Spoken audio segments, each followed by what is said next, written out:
بسم الله الرحمن الرحيم. قل لا أجد فيما أوحي إلي محرما على طاعم يطعمه إلا أن يكون ميتة أو دما مسفوحا أو لحم خنزير فإنه رجس أو فسقا أهل لغير الله به فمن اضطر غير باغ ولا عاد فإن ربك غفور رحيم. وعلى الذين هادوا حرمنا كل ذي ظفر ومن البقر والغنم حرمنا عليهم شحومهما إلا ما حملت ظهورهما أو الحوايا أو ما اختلط بعظم ذلك جزيناهم ببغيهم وإنا لصادقون. فإن كذبوك فقل ربكم ذو رحمة واسعة ولا يرد بأسه عن القوم المجرمين. سيقول الذين أشركوا لو شاء الله ما أشركنا ولا آباؤنا ولا حرمنا من شيء كذلك كذب الذين من قبلهم حتى ذاقوا بأسنا قل هل عندكم من علم فتخرجوه لنا إن تتبعون إلا الظن وإن أنتم إلا تخرصون. قل فلله الحجة البالغة فلو شاء لهداكم أجمعين. قل هلم شهداءكم الذين يشهدون أن الله حرم هذا فإن شهدوا فلا تشهد معهم ولا تتبع أهواء الذين كذبوا بآياتنا والذين لا يؤمنون بالآخرة وهم بربهم يعدلون. قل تعالوا واتل ما حرم ربكم عليكم ألا تشركوا به شيئا وبالوالدين إحسانا ولا تقتلوا أولادكم من إملاق نحن نرزقكم وإياهم ولا تقربوا الفواحش ما ظهر منها وما بطن ولا تقتلوا النفس التي حرم الله إلا بالحق ذلكم وصاكم به لعلكم تعقلون. ولا تقربوا مال اليتيم إلا بالتي هي أحسن حتى يبلغ أشده وأوفوا الكيل والميزان بالقسط لا نكلف نفسا إلا وسعها وإذا قلتم فاعدلوا ولو كان ذا قربى وبعهد الله أوفوا ذلكم وصاكم به لعلكم تذكرون. وأن هذا صراطي مستقيما فاتبعوه ولا تتبعوا السبل فتفرق بكم عن سبيله ذلكم وصاكم به لعلكم تتقون. صدق اللہ العظیم. محترم حضرات، سامعین کرام، حاضرین مسجد، عزیزوں اور بزرگوں، یہ قرآن مقدس کے 8ویں پارے کی سورہ انعام کی پاکیزہ، نورانی، مبارک، باعظمت، مطہر آیتیں ہیں. دعا کیجئے رب العزت والجلال ان مقدس آیات کی روشنی میں صحیح اور سچی بات عرض کرنے کی توفیق نصیب فرمائے اور ہم سب کو عمل کرنے کی توفیق عطا فرمائے. اس سے پہلے کی آیات میں تذکرہ تھا کہ مکے کے مشرکین نے بہت ساری چیزوں کو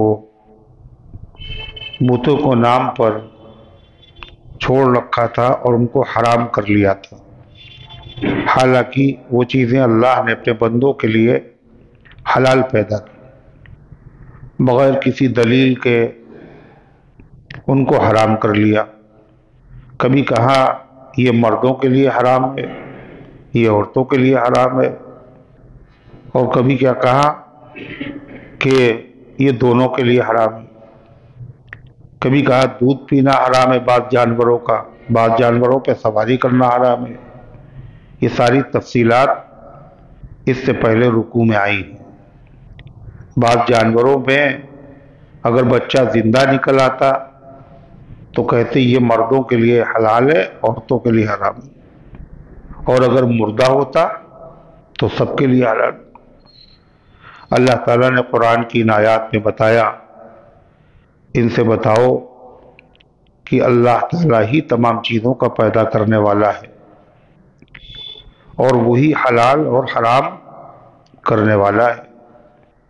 تو جن چیزوں کو اللہ تعالیٰ نے حرام کیا ہے ان میں وہ چیزیں شامل نہیں ہیں جن کو تم نے حرام سمجھ رکھا ہے، اور جن چیزوں کو اللہ تعالیٰ نے حرام کیا ہے ان میں سے بہت ساری چیزیں ایسی ہیں جن کو تم حلال سمجھتے ہو۔ یہ حق اللہ کے علاوہ کسی کو حاصل نہیں۔ فرمایا قل، اے پیغمبر ان سے کہہ دیجئے، لا اجد فیما اوحی الی محرما، میں نہیں پاتا ہوں اس وحی میں جو میری طرف بھیجی جاتی ہے، محرما حرام، علی طاعم کسی کھانے والے پر، یطعمہ جو اس کو کھائے۔ جن چیزوں کو تم نے حرام کہہ دیا ہے میرے اوپر جو وحی آتی ہے ان میں ان چیزوں کے حرام ہونے کا ذکر نہیں ہے۔ ہاں جن چیزوں کے حرام ہونے کا ذکر ہے وہ سنیے، الا ان یکون میتۃ، مگر یہ کہ وہ مردہ ہو۔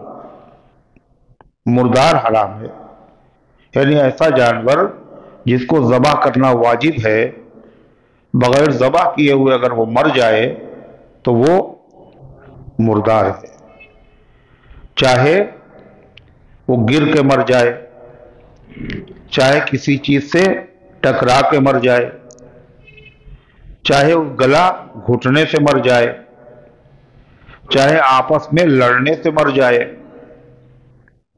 جس جانور کو ذبح کرنا واجب ہے وہ اگر بغیر ذبح کیے وہ مر جائے تو وہ مردار ہے، اس کا کھانا حرام ہے۔ الا ان یکون میتۃ، مگر یہ کہ مردار ہو۔ اللہ نے تو اس کو حرام کیا مگر مکے کے مشرک اس کو حلال سمجھتے تھے۔ بھئی مرا ہوا بچہ اگر نکلا کہ مرد بھی کھائے عورتیں بھی کھائے۔ تو وحی ربانی میں وہ چیزیں حرام نہیں جن کو تم حرام بتاتے ہو۔ پھر حرام کیا ہے وحی ربانی کی روشنی میں؟ فرمایا سب سے پہلی چیز مردار ہو، او دمن مسفوحا، یا بہتا ہوا خون، ایسا خون جو رگوں میں دوڑتا ہے اور بہتا ہے، یہ خون حرام ہے اور نجس بھی ہے، چاہے عام جانوروں کا ہو اور چاہے قربانی کے جانور کا ہو۔ بہت سے لوگ قربانی کے جانور کے خون کو ناپاک نہیں سمجھتے، کہتے ہیں یہ نالی میں جائے گا، حالانکہ وہ نجس بھی ہے اور حرام بھی ہے، حرام بھی ہے۔ مفوحاً اس لیے کہا، اس لیے کہ وہ خون جو جانور کو ذبح کرنے کے بعد گوشت پہ لگا ہوتا ہے، کلیجی پہ لگا ہوا ہے، یا اسی طرح گوشت کی بوٹیوں پہ لگا ہوا ہے، یہ خون حرام نہیں ہے۔ کیوں؟ یہ بہنے والا نہیں۔ او دمن مفوحا او لحم خنزیر، یا خنزیر کا گوشت حرام ہے۔ خنزیر کا گوشت حرام ہے، وہ تو کھانا حرام ہے، لیکن خنزیر کا گوشت کیوں حرام؟ فَإِنَّهُ رِجْسٌ، اس لیے کہ وہ ناپاک ہے اور اس کا رویا رویا ناپاک ہے، ظاہر بھی ناپاک، باطن بھی ناپاک، ہڈی بھی ناپاک، کھال بھی ناپاک۔ اس لیے خنزیر کی کوئی چیز بھی استعمال کرنا جائز نہیں۔ او لحم خنزیر، یا خنزیر کا گوشت، فَإِنَّهُ رِجْسٌ، کیونکہ وہ بالکل ناپاک ہے۔ جو بالکل ناپاک ہو اس کو کہتے ہیں نجس العین، یعنی وہ ذات کے اعتبار سے ناپاک ہے۔ اور اللہ تعالیٰ نے جن جن چیزوں کو حرام قرار دیا ہے ان چیزوں میں کوئی نہ کوئی بندوں کے لیے نقصان پوشیدہ تھا، اس نقصان سے بچانے کے لیے ان کو حرام کیا۔ او فسقن، یا ناجائز ذبیحہ حرام ہے۔ ایک تو ذبح نہیں کیا تھا وہ حرام، مر گیا مردار، ایک ذبح تو کیا گیا مگر وہ ناجائز ہے ذبیحہ، وہ بھی حرام۔ ناجائز ذبیحہ کون سا ہے؟ اہل لغیر اللہ بہ، جس کو ذبح کرتے وقت غیر اللہ کا نام لیا گیا ہو، یا غیر اللہ کے تقرب کے لیے، غیر اللہ کو راضی اور خوش کرنے کے لیے کوئی جانور چھوڑ دیا گیا اور بعد میں ذبح کیا جا رہا اللہ ہی کے نام پر، جب بھی وہ حرام ہے۔ اللہ تعالیٰ فرماتا ہے یہ چیزیں حرام ہیں، اور ان میں بھی اللہ تعالیٰ نے اپنے بندوں پر کتنی مہربانی رکھی۔ فرمایا فَمَنِ اضْطُرَّ غَيْرَ بَاغٍ وَلَا عَادٍ، مگر جو شخص بےتاب ہو جائے، کائے سے؟ بھوک سے، اور کھانے کو کچھ نہ ہو، اور جان پہ بن آئے، اگر نہیں کھائیں گے مر جائے گے، تو فرمایا غیر باغ ولا عاد، تو دو شرطوں کے ساتھ وہ کھا سکتا ہے۔ دو شرطیں کیا ہیں؟ غیر باغ ولا عاد، وہ لذت کا طالب نہ ہو، یعنی جتنی ضرورت ہے جس میں جان بچ جائے، شریعت نے اتنی اجازت دی، اس کو مزے کے لیے نہ کھائے۔ غیر باغ، طالب لذت نہ ہو، ولا عاد، دوسری شرط حد سے آگے بڑھنے والا نہ ہو۔ حد کیا ہے اس کی؟ صرف اتنا کھا سکتا ہے جس سے اس کی جان بچ جائے، اس سے زیادہ اگر کھائے گا تو کیا ہے؟ یہ حرام ہے اس کے لیے بھی۔ فَإِنَّ رَبَّكَ غَفُورٌ رَحِيمٌ، بے شک آپ کا پروردگار بخشنے والا، رحم فرمانے والا۔ کتنا بخشنے والا ہے کہ جو چیز حرام تھی، جان بچانے کے لیے اس کے گناہ کو اللہ نے ختم کر دیا۔ غفور ہے، رحیم ہے، بڑا مہربان ہے۔ اللہ تعالیٰ نے فرمایا یہ چیزیں تو وہ ہیں جو اللہ تعالیٰ نے ہمیشہ ہمیش کے لیے حرام کر دی، اس کے علاوہ بھی تو اور چیزیں حرام ہیں، کہا ان کا ثبوت احادیث سے ہے۔ جو اور حرام چیزیں ہیں صرف یہی چیزیں نہیں ہیں، مردار حرام، بہتا ہوا خون حرام، خنزیر حرام، اور جس کو غیر اللہ کے نام پر ذبح کیا گیا وہ حرام، اس کے علاوہ اور بھی چیزیں حرام ہیں، مگر ان کی حرمت احادیث نبویہ سے ثابت ہے، ان کو بھی کھانا جائز نہیں ہے، مگر قرآن کی اس آیت میں ان کا ذکر کیوں نہیں ہے؟ یہاں انہی چیزوں کا تذکرہ ہے جن کو عرب لوگ کیا سمجھتے تھے؟ حلال، انہی کا ذکر کیا گیا، تم ان کو حلال سمجھتے ہو، یہ تو اللہ نے حرام کی ہیں، اور جو چیزیں اللہ تعالیٰ نے حرام کی ہیں ان کو تم اپنی طرف سے حلال کر لیتے ہو۔ ارشاد فرمایا اللہ تعالیٰ نے لیکن کچھ چیزیں ایسی ہیں جو حرام نہیں تھی، وقتی طور پر، عارضی طور پر کچھ لوگوں کے لیے حرام کر دی گئی، ہمیشہ سے حرام بھی نہیں تھی، اور سب کے لیے حرام بھی نہیں، کچھ لوگوں کے لیے وقتی طور پر حرام کر دی گئی۔ وہ کیا چیزیں تھیں اور کس کے لیے حرام کر دی گئیں؟ اللہ فرماتا وَعَلَى الَّذِينَ هَادُوا، اور یہودیوں پر حرمنا كل ذی ظفر ومن البقر والغنم حرمنا علیہم شحومہما، یہودیوں پر ہم نے تمام ناخن والے جانور حرام کر دیے۔ ناخن والے مطلب یعنی جن کے کھر ہوتے ہیں اور وہ پھٹے ہوئے نہیں ہوتے، جیسے شتر مرغ، جیسے اونٹ، جیسے بطخ، ان کے کیسے ہوتے ہیں؟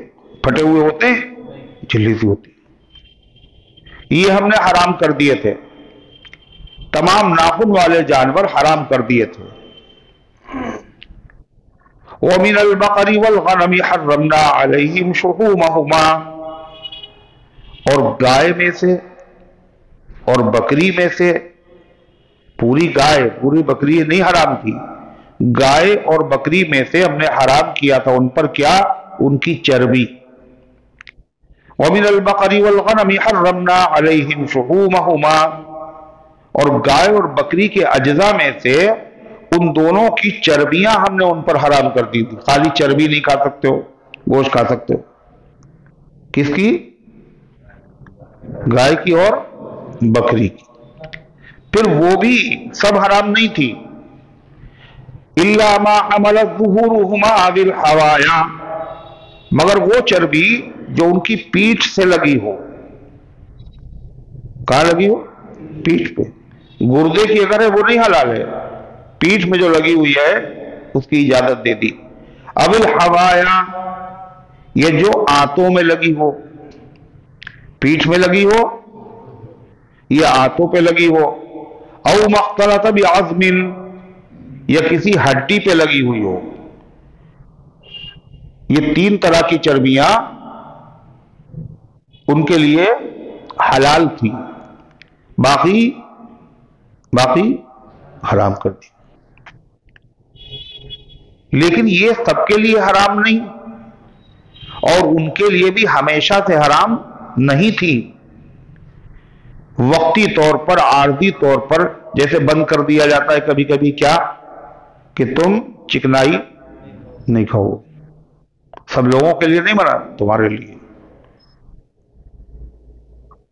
شکر میٹھی چیز آپ کے لیے زہر ہے، سب کے لیے نہیں ہے، خاص آدمی کے لیے ہے نا. وہاں تو شفقت کی وجہ سے یہ جو منع کیا ڈاکٹر نے کہ یہ نہ کھانا، تلی ہوئی چیز نہ کھانا، یہ کاہے کے لیے کیا؟ اس لیے کہ ڈاکٹر کو اس مریض سے دشمنی ہے نا، کہ اور سب کھائیں گے تم نہیں کھاؤ. دشمنی کی ضرورت نہیں. کس وجہ سے؟ شفقت، مہربانی کی اس کے کھانے سے تمہیں نقصان ہوگا، نقصان سے بچانے کے لیے منع کر دیا. لیکن یہ جو بنی اسرائیل پر اللہ تعالیٰ نے جو چیزیں حرام کی ہیں وہ اسی لیے حرام کی ہیں، بندوں پر شفقت ہے، اللہ کو مہربانی ہے. ان چیزوں کے کھانے میں بندوں کا نقصان ہے، جسمانی نقصان ہے یا روحانی نقصان ہے. مگر یہ جو خاص چیزیں اللہ تعالیٰ نے حرام فرمائی وقتی طور پر، اور سب کے لیے نہیں، کس کے لیے؟ یہودیوں کے لیے. یہ شفقت کی وجہ سے نہیں تھا، مہربانی کی وجہ سے حرام نہیں کیا. پھر کیوں حرام کیا؟ ان کی شرارتوں کی وجہ سے. اور جب آدمی شرارت کرے تو اسے کیا دیا جاتا ہے؟ سزا. یہ چیزیں تھی تو حلال، مگر ان کے لیے بطور سزا کے حرام کی گئی. کیا کہا اللہ تعالیٰ نے؟ ذَلِكَ جَزَيْنَاهُمْ بِبَغْيِهِمْ، یہ ہم نے ان کو سزا دی تھی کہ کھانے کی چیزوں سے، بعض کھانے کی چیزوں پر ان کے لیے پابندی لگا دی، حرام کر دیا. کیوں؟ ان کی شرارت کی وجہ سے. وَإِنَّا لَصَادِقُونَ، اور ہم سچ کہتے ہیں. مطلب یہ کیوں کہہ رہا ہے اللہ تعالیٰ سچ کہتے ہیں؟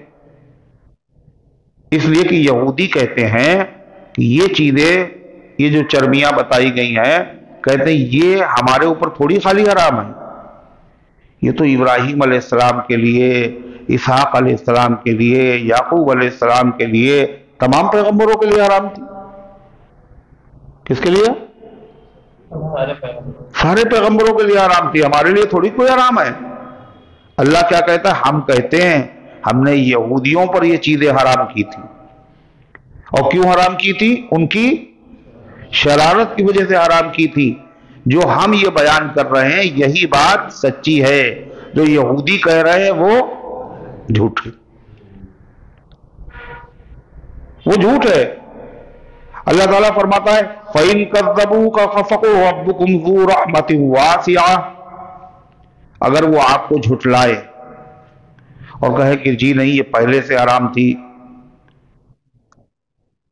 تو پھر، اور وہ کہے کہ دیکھیے ہم کہہ رہے ہیں پہلے سے حرام تھی، ہم شرک کر بھی رہے، اللہ نے جن کو حرام کیا ہے ہم ان کو کھا بھی رہے، جن کو اللہ نے حلال کیا ہم ان کو حرام سمجھ بھی رہے ہیں، ہمارا تو کچھ ہو نہیں رہا. اگر وہ ایسا کرے کہ اگر یہ غلط ہوتا تو اللہ کی پکڑ ہوتی. اگر وہ یہ کہے تو ان سے جواب میں کہیے کیا؟ فَإِن كَذَّبُوكَ فَقُلْ رَبُّكُمْ ذُو رَحْمَةٍ وَاسِعَةٍ. اگر وہ آپ کو کاذب کہے، جھوٹا کہے، تو آپ جواب میں کہیے تمہارا پروردگار رحمت والا، وسیع رحمت والا ہے، بڑی رحمت والا ہے. یعنی جو اللہ نے فوراً سزا نہیں دی یہ اس کی مہربانی کا نتیجہ ہے، اس لیے نہیں کہ تم مجرم نہیں ہو. چاہتا تو فوراً سزا دے دیتا، لیکن فوراً جو سزا اللہ تعالی نے نہیں دی اس کا یہ مطلب نہیں ہے کہ سزا ٹل گئی. تم مجرم نہیں ہو، سزا کے مستحق نہیں ہو، تم نے سزا والا کام کیا ہے، تم مجرم ہو، تمہیں سزا ملے گی. وقتی طور پر جو تمہیں سزا نہیں ملی ہے اس کی وجہ کیا ہے؟ اللہ تعالیٰ بڑی وسیع رحمت والا ہے، مہربان ہے، موقع دے دیتا شاید کہ یہ اب سے توبہ کرے. وَلَا يُرَدُّ بَعْثُهُ عَنِ الْقَوْمِ الْمُجْرِمِينَ. اور اس کا عذاب مجرم لوگوں سے ٹلے گا نہیں. یہ سمجھ لیجئے، اگر ابھی بچے ہوئے یہ نہیں مطلب ہمیشہ بچے رہیں گے. یہ وقتی طور پر اس نے رحمت کی وجہ سے فوراً سزا نہیں دی. سَيَقُولُ الَّذِينَ أَشْرَكُوا لَوْ شَاءَ اللَّهُ مَا أَشْرَكْنَا وَلَا آبَاؤُنَا وَلَا حَرَّمْنَا مِن شَيْءٍ. اللہ کہہ رہا ان قریب اے پیغمبر وہ لوگ کہیں گے. اس کا مطلب ابھی کہا نہیں ہے، لیکن یہ دشمن ان قریب یہ بات کہیں گے. اس لیے کہ اللہ تعالیٰ کو تو علم ہے کاہے کا، گزشتہ زمانے کا بھی، موجودہ زمانے کا بھی اور آنے والے زمانے کا بھی ہے. اس لیے اللہ نے جو بات کہہ دی وہ ہو کر کے رہی، اور ابھی جو نہیں ہوئی ہے، جو باتیں کہیں ہونے والی ہے وہ ہو کر رہیں گی. اللہ تعالیٰ فرماتا ہے ان قریب لوگ کہیں گے. اس کا مطلب ضرور کہیں گے. کیا کہیں گے؟ جب وہ یہ کہیں تو اس کا جواب یہ ہے، پہلے ہی سے اللہ تعالیٰ نے اپنے حبیب صلی اللہ علیہ وسلم کو اطلاع دے دی. جیسے دوسرے پارے میں گزرا، کیا گزرا؟ دوسرا پارہ کہاں سے شروع ہوتا ہے؟ سیقول. سیقول کے معنی کیا ہے معلوم؟ ان قریب کہیں گے. کہا نہیں، ابھی ان قریب کچھ لوگ کہیں گے. کیا کہیں گے؟ ما واللہم عن قبلۃ التی ما واللہم عن قبلۃ التی کانوا علیہا.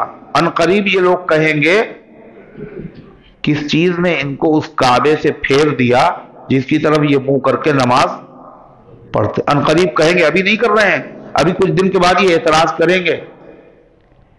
اور جب یہ اعتراض کریں تو تم کیا کہو گے؟ پہلے سے اللہ تیاری کرا رہا ہے، کیا کہو گے؟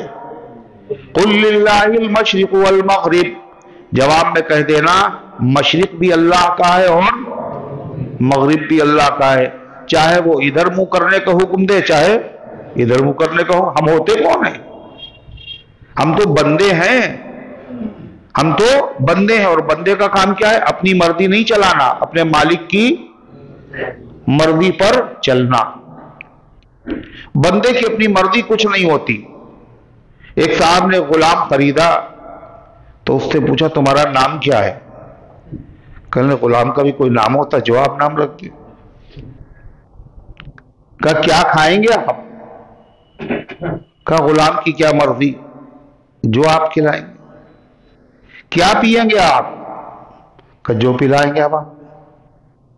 اس لیے کہ ہم تو غلام ہیں، غلام کی کیا مرضی.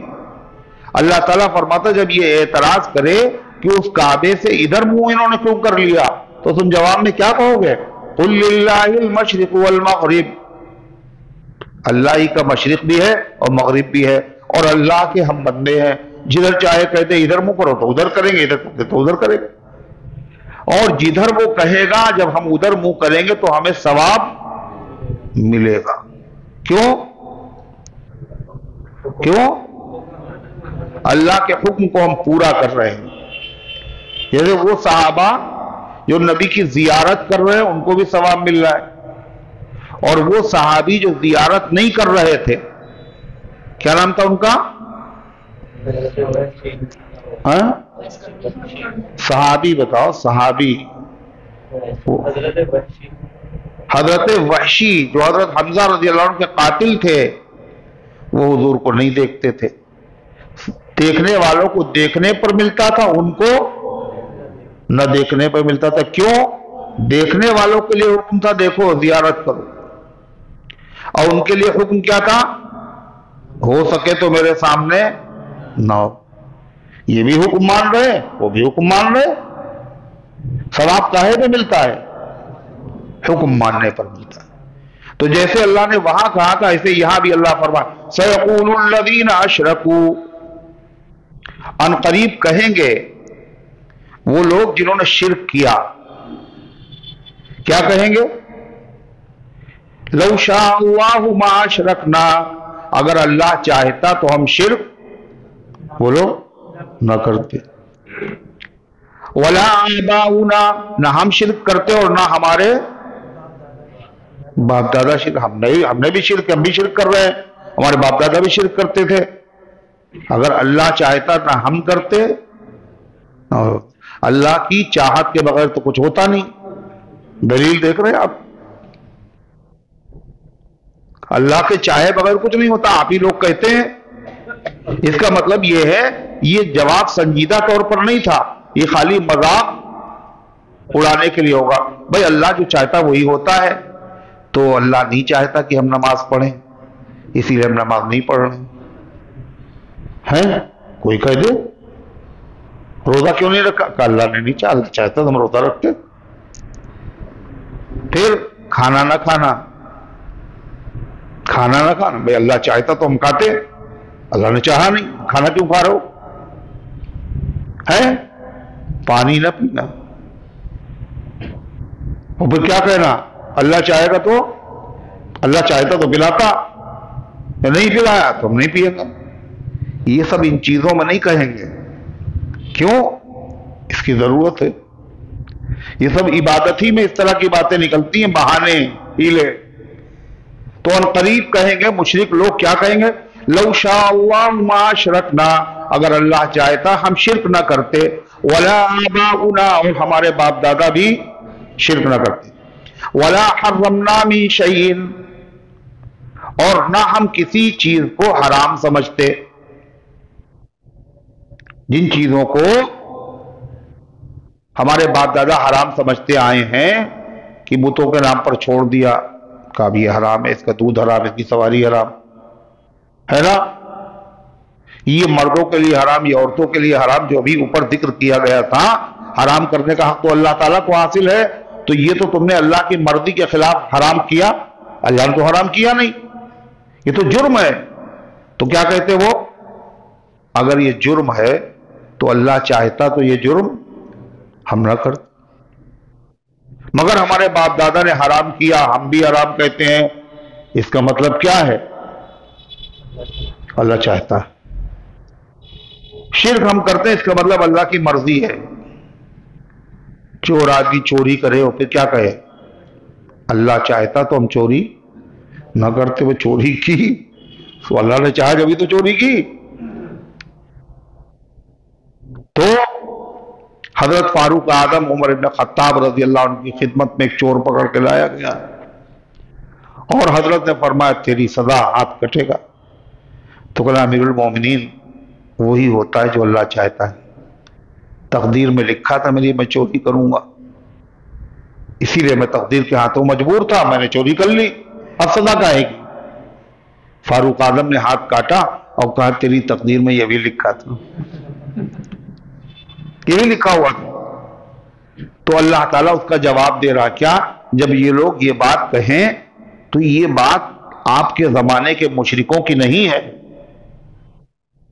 یہ بات صرف آپ کے زمانے کے مشرک نہیں کہتے ہیں، بلکہ آپ سے پہلے جتنے نبی آئے ہیں ان نبیوں کے زمانے میں جو مشرک گزرے ہیں وہ سب بھی یہی کہتے تھے۔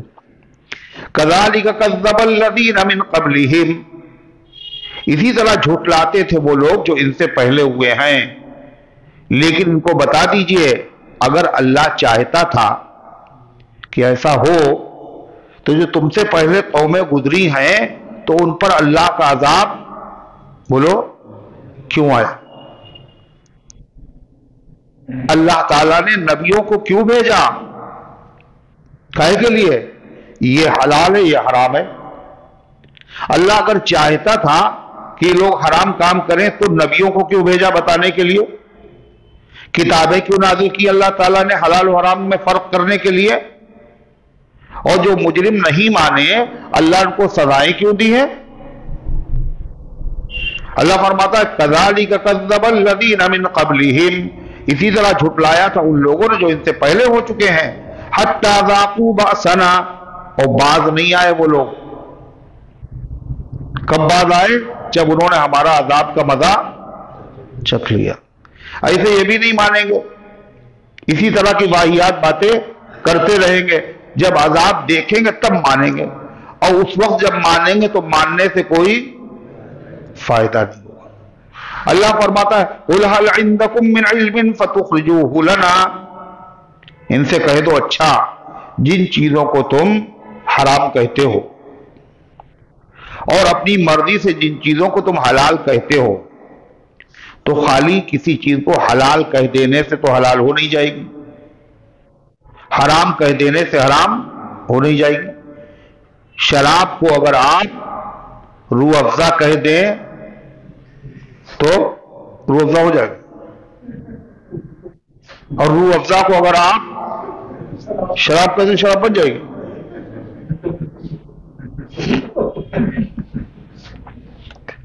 اگر آپ آگ کو اگر آپ برف کہہ دیں تو برف بن جائے گی، اور برف کو اگر آگ کہہ دے تو نام بدلنے سے کیا ہوگا؟ جیسے انہوں نے بدلا، کہنے لگے کہ ہم جھوٹ نہیں کہیں گے، جھوٹ کا نام بدل دیتے ہیں۔ کیا نام بدل دیا؟ کہا تقیہ کہیں گے ہم۔ کیا کہیں گے؟ بھائی جھوٹ تھوڑی ہم کہہ رہے ہیں، ہم نے اس کا نام بدل دیا۔ یہ جھوٹ تھوڑی ہے، یہ تقیہ ہے۔ تو نام بدلنے سے کیا ہوگا؟ جھوٹ نہیں رہے گا، نہیں رہے گا۔ اور زنا کو کوئی نکاح کہہ دے تو، اور نکاح کو زنا کہہ دے تو، کسی چیز کے نام بدلنے سے حقیقت نہیں بدل جاتی۔ لہذا اللہ تعالیٰ فرماتا تم نے کہہ دیا یہ حلال ہے اور تم نے کہہ دیا یہ حرام ہے، ایسے تھوڑی ہوگا۔ اگر آپ کہہ دیں یہ مکان ہمارا ہے، تاج محل میں چلے جائیں، کہہ دیں یہ تاج محل ہمارا ہے، اور ہم یہاں بھینسیں باندھیں گے، یہاں بھینسیں باندھیں گے، یہ ہمارا ہے، تو کہیں گے ہاں ٹھیک ہے آپ ہی کا ہے۔ دعویٰ کرنے سے ہو جائے گا؟ اگر آپ کا ہے تو پہلے رجسٹری دکھائیے، ثبوت لائیے، دلائل لائیے۔ اللہ فرماتا ہے عقلی دلیل تو ان کے پاس ہے نہیں کہ یہ چیزیں حرام ہیں۔ کیوں؟ ابھی ان سے کہا گیا اگر یہ چیزیں حلال تھیں اور اللہ اگر یہ چاہتا تھا تو اللہ کا عذاب پھر بولو کیوں آیا؟ اس کا مطلب یہ ہے اللہ کو پسند نہیں ہے یہ چیزیں۔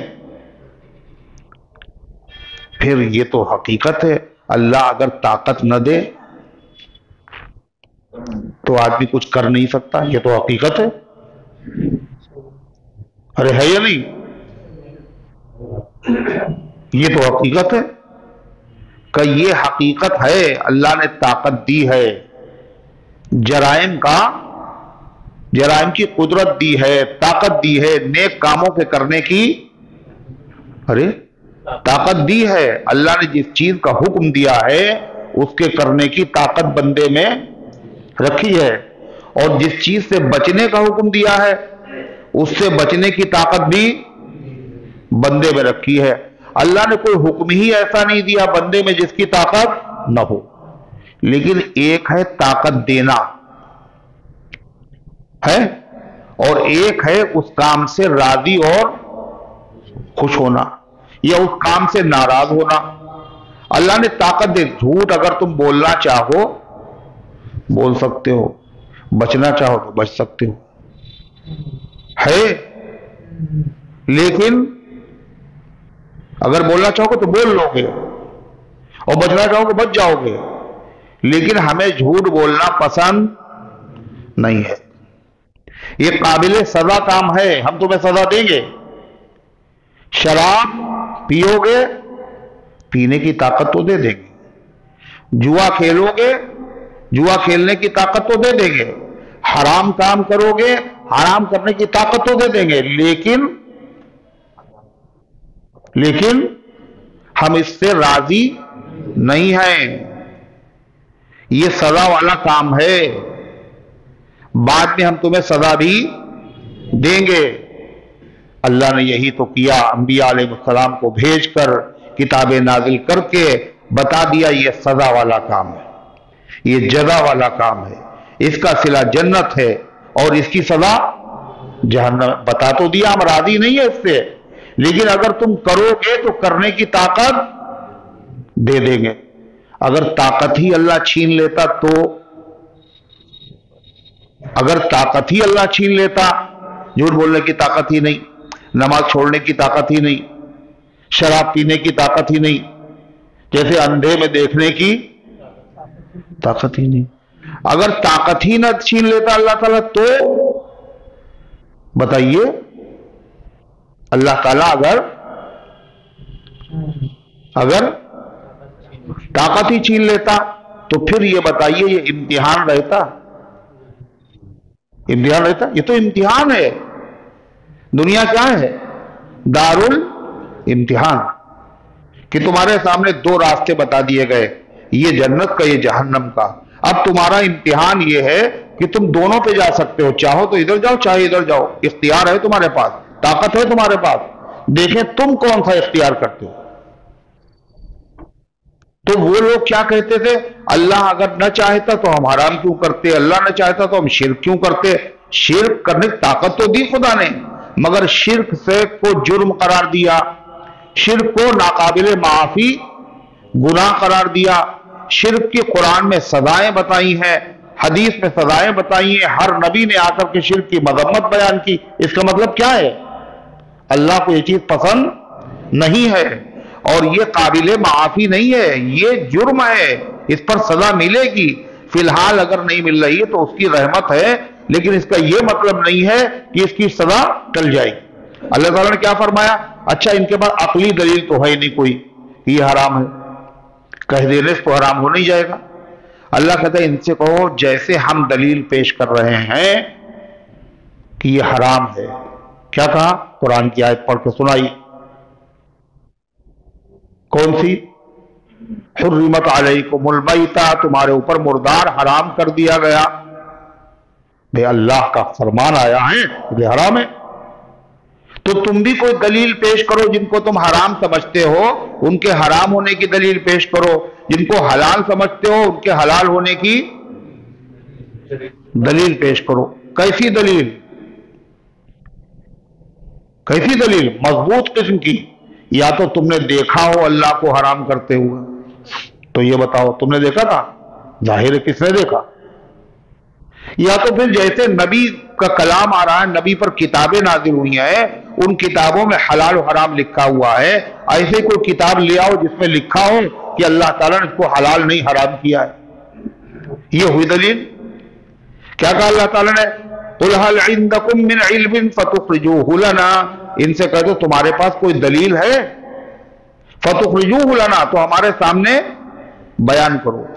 اگر دلیل سے تم ثابت کر دو گے اور واقعی وہ دلیل پکی، مضبوط، یقینی ہوگی، تو ہم لوگ ہر دھرم نہیں ہیں کہ دلیل سے ثابت ہو جائے پھر بھی نہ مانے، ہم مان لیں گے تمہاری بات۔ یہ عجیب بات ہے، یہ عجیب بات ہے۔ قرآن میں اللہ تعالیٰ نے کیا کہا؟ قُلْ إِنْ كَانَ لِلرَّحْمَنِ وَلَدًا فَأَنَا أَفْضَلُ الْعَابِدِينَ، اے پیغمبر ان عیسائیوں سے کہہ دو اگر رحمان کے لیے اولاد ثابت ہو جائے، اللہ کے لیے اگر اولاد دلیل سے ثابت ہو جائے، کیسی یقینی دلیل، تو ہم ایسے ہر دھرم نہیں ہے کہ نہ مانے، ہم پہلے اس کی عبادت کریں گے، سب سے پہلے عبادت کرنے والے ہم بن جائیں گے، مگر دلیل تو لاؤ۔ تمہارے سامنے قرآن دلیل ہے، حدیث دلیل ہے، آسمانی کتابیں دلیل ہے، تم نہیں مانتے ہو، تم ہو ہر درم. ہمارا درم نہیں ہے، دلیل سے ثابت کرو. لیکن اللہ کے لیے اولاد کا ہونا یہ کسی دلیل سے ثابت نہیں ہو سکتا. اللہ تعالیٰ فرماتا ان سے کہو هل عندکم من علم فتخرجوه لنا، کیا تمہارے پاس کوئی علم ہے، کوئی دلیل ہے؟ فتخرجوه لنا، تو اس کو ہمارے سامنے پیش کرو. ان تتبعون الا الظن وان انتم الا تخرصون، تم صرف گمان اور خیال کے پیچھے چلتے ہو، دلیل تمہارے پاس کچھ نہیں ہے. ان انتم الا تخرصون، صرف تم اٹکل سے باتیں بناتے ہو، اندازے سے.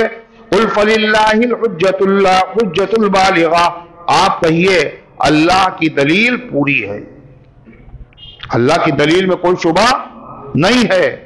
فلو شاء لہداکم اجمعین، اللہ اگر چاہتا تو تم سب کو ہدایت عطا فرماتا. قل ہلم شہداءکم الذین یشہدون، آپ کہیے میرے پاس وہ گواہ لے کر کے آؤ جو گواہی دے ان اللہ حرم ھذا، کہ اللہ نے اس کو حرام کیا ہے. جن کو تم حرام سمجھتے ہو اس کے بارے میں گواہ لے کر کے آؤ، وہ گواہی دے اللہ نے اس کو حرام کیا ہے. فَإِن شَهِدُوا فَلَا تَشْهَدْ مَعَهُمْ، اگر وہ کوئی جھوٹے گواہ پیش بھی کر دے اے پیغمبر، جب بھی آپ ان کی گواہی کو نہ مانیے. وَلَا تَتَّبِعْ أَهْوَاءَ الَّذِينَ كَذَّبُوا بِآيَاتِنَا، ان لوگوں کی خواہشات کے پیچھے نہ چلیے جنہوں نے ہماری آیتوں کو جھٹلا دیا. وَالَّذِينَ لَا يُؤْمِنُونَ بِالْآخِرَةِ، اور جو آخرت پر ایمان نہیں رکھتے ہیں. وَهُمْ بِرَبِّهِمْ يَعْدِلُونَ، اور وہ اللہ کے برابر دوسروں کو معبود قرار دیتے.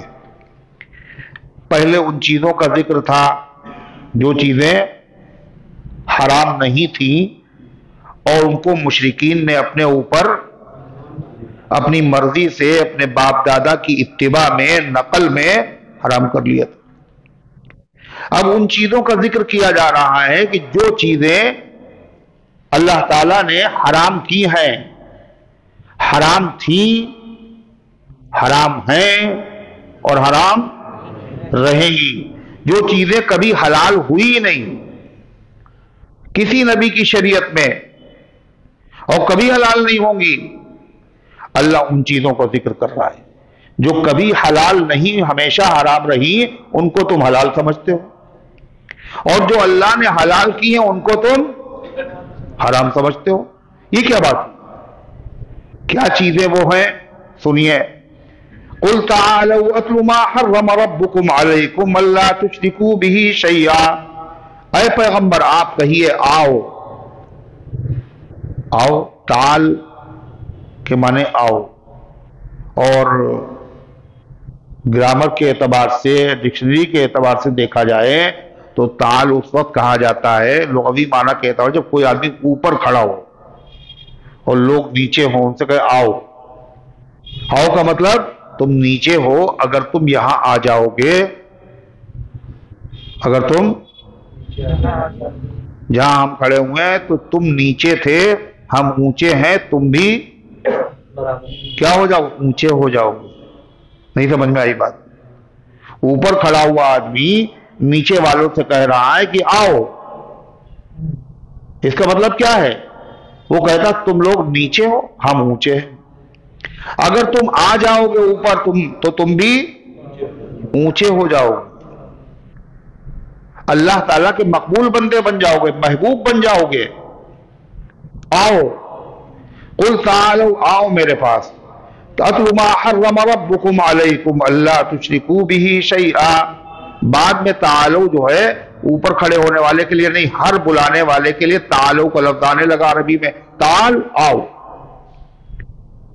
اے پیغمبر آپ کہیے آؤ. اتل ما حرم ربکم علیکم، میں تمہیں پڑھ کر سناؤں.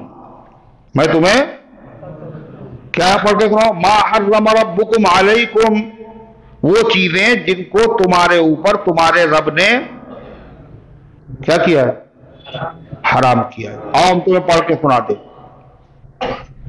شروع سے حرام ہے اور ہمیشہ حرام رہے گی. اس آیت میں 9 چیزیں ایسی ذکر کی گئی کتنی؟ 9، جو کسی نبی کی شریعت میں حلال نہیں رہی، ہمیشہ حرام رہی۔ کتنی چیزیں؟ 9 چیزیں۔ اور اس آیت کو عبداللہ ابن مسعود رضی اللہ عنہ فرماتے ہیں جو اللہ کے نبی کا وصیت نامہ دیکھنا چاہے، کیا چیز؟ اللہ کے نبی کا وصیت نامہ جو دیکھنا چاہے وہ اس آیت کریمہ کو پڑھ لے۔ یہ اللہ کے نبی کا وصیت نامہ ہے اور اس پر آپ کی مہر بھی لگی ہوئی ہے کہ 9 چیزیں کیا ہیں؟ حرام۔ کہ نبی کا وصیت نامہ کہتے ہیں تو اللہ نے حرام کی ہے۔ اللہ نے جو حرام کی ہے بتائیں کس نے؟ نبی نے بتائی۔ حضور پاک صلی اللہ علیہ وسلم نے فرمایا یہ 3 آیتیں ہیں جو آدمی آؤ ان پر مجھ سے بیعت کرو، اور جو آدمی ان چیزوں پر عمل کرے گا اس کا صلہ جنت ہے، اور جو ان میں سے کسی چیز میں بھی نافرمانی کرے گا یا تو اس کو دنیا ہی میں سزا ملے گی ورنہ اس کی سزا آخرت میں تیار ہے۔ وہ کیا چیزیں ہیں؟ حضرت عبداللہ ابن عباس رضی اللہ کعب احبار ایک عالم ہیں یہودیوں کے، بعد میں وہ مسلمان ہو گئے، تو فرماتے توریت جو میں نے پڑھی، توریت کون سے پیغمبر پہ نازل ہوئی تھی؟ ہے بھائی، توریت کس نبی پہ نازل ہوئی تھی؟ حضرت موسیٰ علیہ السلام پر۔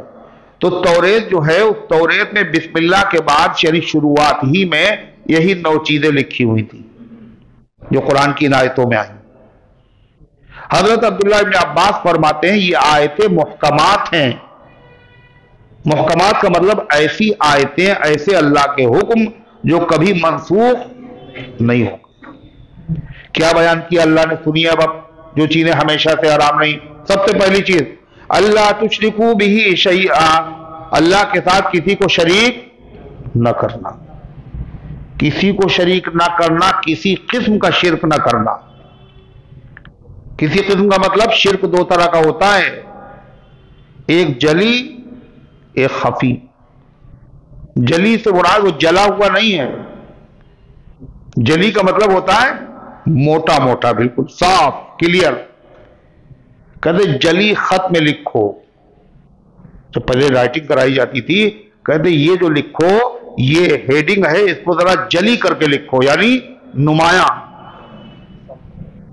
صاف صاف موٹے موٹے حرفوں میں لکھو، اور خفی کا مطلب باریک لکھنا۔ شرک جلی اور شرک خفی۔ شرک جلی کیا؟ اللہ کے علاوہ کسی کے آگے سجدہ کرنا، اللہ کے علاوہ کسی کی پوجا کرنا، یہ شرک جلی ہے۔ اللہ کی ذات میں، اللہ کی صفات میں کسی کو شریک کرنا کیا ہے؟ شرک جلی۔ شرک خفی نماز پڑھنا اور نماز میں یہ نیت کرنا کہ لوگ مجھے دیکھ رہے ہیں تھوڑی لمبی پڑھ لوں، ہے نا، اور دیکھا کوئی نہیں دیکھ رہا ہے تو بڑی جلدی ختم ہو گئی۔ یہ کیا ہے؟ یہ بھی شرک ہے۔ کیوں؟ اس لیے کہ تم نے یہ نماز اللہ کے لیے نہیں پڑھی ہے، کسی اور کو دکھانے کے لیے پڑھی ہے۔ تم نے کسی کو پارٹنر بنا دیا ہے، اس میں نہیں بنایا۔ حضرت ابو ہریرہ رضی اللہ عنہ فرماتے ہیں کہ ایک شخص نے عرض کیا اے اللہ کے رسول صلی اللہ علیہ وسلم میرا جی چاہتا ہے میں نیک کام کروں، صدقہ کروں اور کوئی نیک کام کروں اور اللہ کی رضا کے لیے کروں، مگر میں ساتھ ساتھ یہ بھی چاہتا ہوں کہ لوگوں کو معلوم ہو جائے اور میری تعریف کرے۔ تو آپ نے فرمایا یہ شرک۔ الا للہ الدین الخالص، اللہ کو وہی عبادت پسند ہے، وہی قبول ہے جو خالص اللہ کے لیے ہو۔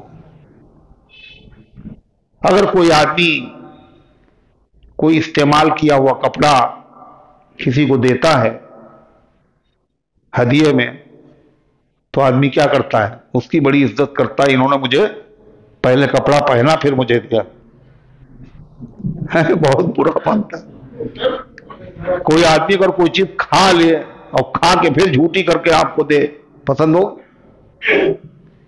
اللہ کو کیسے پسند آ جائے جس میں تم نے کسی اور کو بھی شریک کر لیا. اللہ کہتے ہیں کوئی شرک کرتا ہے تو میں شرک کرنے والے کو بھی چھوڑ دیتا ہوں، جس عمل میں شریک کیا اس کو بھی چھوڑ دیتا ہوں. اللہ کی غیرت گوارا نہیں کرتی. ایک صاحب فرماتے تھے لفظ اب اور لفظ رب، اب اور رب. اب ایک اردو میں ہوتا ہے اور ایک عربی میں ہوتا ہے. اردو میں اب کے معنی کیا ہے؟ اردو میں اب کسے کہتے ہیں؟ ابھی، اس وقت. اور عربی میں اب کسے کہتے ہیں؟ باپ کو. اب باپ. تو کہتے ہیں کہ بندے جو ہیں ان کو اب میں باپ میں شرکت گوارا نہیں، اور اللہ رب ہے اس کو رب ہونے میں شرکت گوارا نہیں. کہتے ہیں اگر کسی سے پوچھا جائے یہ بتائیے تمہارے بھائی کتنے ہیں، تو خوشی خوشی جواب دے گا اتنے بھائی. بہنیں کتنی ہیں؟ کہنے اتنی بہنیں ہیں. اچھا دوست احباب کتنے ہیں؟ کہنے اتنے دوست ہیں، بہت دوست ہیں ہمارے. اور پوچھتے پوچھتے اس نے پوچھا اور آپ کے باپ کتنے ہیں؟ اب آپ بتائیے کیا ہوگا؟ کیا ہوگا بتائیے؟ اچھا بڑا ماحول خراب ہو جائے گا. سفر کے بیچ یہ کیسا بدل گیا موسم کہ پھر کسی نے کسی کی طرف نہیں دیکھا. ابھی تو سب خوشی خوشی میں بتا رہے تھے، اب کیا ہو گیا؟ کوئی حادثہ پیش آ جائے گا. کیوں گوارا نہیں ہے یہ؟ اللہ کو کیسے گوارا ہو؟ سب سے بڑا جرم ہے یہ، ناقابل معافی جرم ہے. کیا کہا؟ ان اللہ لا یغفر ان یشرک بہ ویغفر ما دون ذلک لمن یشاء. اللہ شرک کرنے والے کو تو معاف کرے گا نہیں، اس کے علاوہ بڑے سے بڑا جرم اگر چاہے گا بغیر سزا کے اور بغیر توبہ کیے ہوئے قیامت کے دن معاف کر دے گا. دنیا میں تو معافی مانگنے سے ہر گناہ معاف ہو جائے گا، شرک بھی معاف ہو جائے گا. لیکن بغیر توبہ کیے وہ مر گیا، اب قیامت کے دن اگر وہ مشرک مرا ہے تو سزا دے کر بھی معافی نہیں، یوں بھی معافی نہیں، کسی کی سفارش سے بھی معافی نہیں. اس کے علاوہ جو جرائم ہیں چاہے جتنے بڑے ہوں، اللہ اگر چاہے گا تو بغیر توبہ کے معاف کرے. دنیا میں توبہ نہیں کہ مر گیا پھر بھی معاف کر دیا، بغیر سزا کے معاف، بغیر سفارش کے معاف. مگر یہ معاف نہیں. حدیث میں آتا ہے کہ جو آدمی شرک نہ کرے اور مر جائے، ایمان والا ہو، ایمان وہ لایا اور شرک نہیں کیا اور مر گیا، تو فرما وہ جنت میں جائے گا ضرور. تو وہ ابو ذر غفاری رضی اللہ تعالیٰ عنہ بیٹھے ہوئے تھے، ان کو بڑی حیرت ہوئی کہ خالی اس نے شرک نہیں کیا اور کچھ بھی نہیں کیا، اس نے نہ نماز نہ روزہ نہ زکات نہ حج، سارے گناہ کر ڈالے اس نے، شرک نہیں کیا، مومن ہے، جنت میں جائے گا. تو ان کو بڑی حیرت ہوئی. انہوں نے کہا وَإِن زَنَا وَإِن سَرَقَ يَا رسول اللہ، حضور زنا کیا ہو اور چوری کی ہو اور پھر بھی جنت. آپ نے فرمایا وَإِن زَنَا وَإِن سَرَقَ، زنا کیا ہو یہ چوری کی ہو، بڑا سے بڑا جرم کیا ہو پھر بھی جنت میں. اب ان کو تو کسی طرح چین ہی نہیں آ رہا تھا کہ وہ سمجھ رہے صحابی ہے نا، ہم لوگوں کے لیے معمولی گناہ معمولی ہے، ناک پہ مکھی بیٹھی اڑا دیا، ان کے لیے بہت بڑی بات تھی. وَإِن زَنَا وَإِن سَرَقَ يَا رسول اللہ، حضور زنا کیا ہو چوری کی ہو. آپ نے کہا وَإِن زَنَا وَإِن سَرَقَ وَلَوْ رَغِمَ عَنْفُ أَبِي ذَرٍ. حضور نے غصے کا اظہار کیا اور کیا کہا؟ اگرچہ زنا کیا ہو، اگرچہ چوری کی ہو، اگرچہ ابو ذر کی ناک مٹی میں لگ جائے، یعنی ابو ذر اگرچہ نہ بھی چاہیں پھر بھی اللہ اس کو جنت میں داخل کر دے گا. مطلب کیا ہے اس کا؟ پھر گناہ کی اجازت جو جی چاہے کرو، جنت تو پکی ہے. شام کو میں پی اور صبح کو توبہ کر لی، رند کے رند رہے ہاتھ سے، جنت نہ گئی. گناہ بھی کر لیا، جنت بھی پکی. یہ مطلب نہیں ہے اس کا. پھر کیا مطلب ہے؟ اگر وہ ایمان لایا، اس نے شرک نہیں کیا، جتنے بھی اس نے جرائم کیے ہیں ان جرائم کی پہلے اسے سزا ملے گی، جتنی بھی ملے، اللہ کو جتنی بھی مقدر ہو، سزا ملنے کے بعد جب وہ پاک صاف ہو جائے گا تو اس کے بعد پھر اسے آخر میں جنت میں کبھی تو داخل کر دیا جائے گا۔ لیکن اگر شرک کیا ہے تو پھر کبھی بھی نہیں، کبھی بھی نہیں۔ اگرچہ اونٹ سوئی کے ناکے میں داخل ہو جائے، سوئی کا ناکا کتنا بڑا ہوتا ہے؟ ایک بالش کا، دیکھا ہے؟ سوئی کا ناکا دیکھا ہے؟ سوئی دیکھی؟ اس کا ناکا دیکھا ہے؟ ناکا کسے کہتے ہیں؟ کیا؟ جس میں دھاگا چھوڑا جاتا ہے، تو کتنا باریک ہوتا ہے، اس میں اگر کوئی رسا ڈالے تو چلا جائے گا۔ اور اگر اونٹ جس کی کوئی کل سیدھی نہیں، جیسے وہ نہیں ہو سکتا ایسے مشرک جنت پہ چلا جائے، بولو۔ اس لیے فرمایا نمبر 1 گناہ اللہ تشرکو بہ شیئا، اللہ تعالیٰ کے ساتھ کسی کو شریک مت ٹھہراؤ۔ پھر فرمایا وبالوالدین احسانا، اور ماں باپ کے ساتھ اچھا سلوک کرنا۔ یہاں بیان کیا کیا جا رہا ہے کہ وہ چیزیں ہم تمہیں بتائیں جو اللہ نے حرام کی ہیں، اور بتایا کیا؟ ماں باپ کے ساتھ اچھا سلوک کرنا۔ ماں باپ کے ساتھ اچھا سلوک کرنا حرام ہے کیا؟ مطلب ماں باپ کے ساتھ بدسلوکی کرنا حرام ہے، بے عزتی کرنا، اذیت پہنچانا، تکلیف پہنچانا، یہ حرام ہے۔ مگر کہا کیا گیا؟ وَبِالْوَالِدَيْنِ احسانا، ماں باپ کے ساتھ احسان کرو۔ مطلب کہہ دیا جاتا ماں باپ کے ساتھ بدسلوکی کرنا حرام نہیں، ماں باپ کا حق صرف بدسلوکی ادا کرنے، بدسلوکی نہ کرنے سے ادا نہیں ہوگا۔ ماں باپ کو اگر تکلیف نہیں پہنچائی، دکھ نہیں دیا، نافرمانی نہیں کی، تو اس سے ان کا حق ادا نہیں ہوگا۔ وَأَحْسِنُوا، ان کے ساتھ اچھا سلوک کرو۔ ماں باپ کے ساتھ اچھا سلوک کرنا فرض ہے، اور جو چیز فرض ہوتی ہے اس کا الٹا کیا ہوتا ہے؟ حرام ہوتا ہے۔ اچھا سلوک کرنا فرض ہے اور بدسلوکی حرام ہے۔ اور عجیب بات ہے، پہلے اللہ اپنا ذکر کرتا ہے اور اپنے بعد کیا کیا؟ ماں باپ کا ذکر کر رہا ہے۔ قرآن میں زیادہ تر مقامات پر یہی ہے، اپنے ذکر کے بعد فوراً ماں باپ کا ذکر، جیسے انشکر لی ولوالدی، میرا شکریہ ادا کرو اور اپنے ماں باپ کا شکریہ ادا کرو۔ وَقَضَىٰ رَبُّكَ أَلَّا تَعْبُدُوا إِلَّا إِيَّاهُ وَبِالْوَالِدَيْنِ إِحْسَانًا، اللہ نے فیصلہ کر دیا اللہ کے علاوہ کسی کی عبادت نہ کرو اور ماں باپ کے ساتھ اچھا سلوک کرو۔ یہاں کیا ہے؟ لا تشرکوا بہ شیئا وبالوالدین احسانا، اللہ کے ساتھ شرک نہ کرو اور ماں باپ کے ساتھ، اور حرام کیا ہے؟ ماں باپ کے ساتھ بدسلوکی کرنا حرام۔ یہ دونوں اللہ تعالیٰ نے حق ایک ساتھ کیوں بیان کیے؟ زیادہ تر یہی ہے قرآن میں، اپنے حق کے بعد ماں باپ کا کیوں؟ اس لیے کہ حقیقت میں پیدا کرنے والا تو اللہ ہے، مگر ماں باپ کیا ہیں؟ دنیا میں پیدا ہونے کا ظاہری سبب ہیں۔ اس لیے اپنے حق کے ساتھ فوراً ماں باپ کا حق ذکر کیا گیا۔ اور کیا فرمایا نبی کریم صلی اللہ علیہ وسلم نے؟ رغم انفہ، اس کی ناک خاک آلود ہو جائے، وہ تباہ ہو جائے، برباد ہو جائے۔ کون؟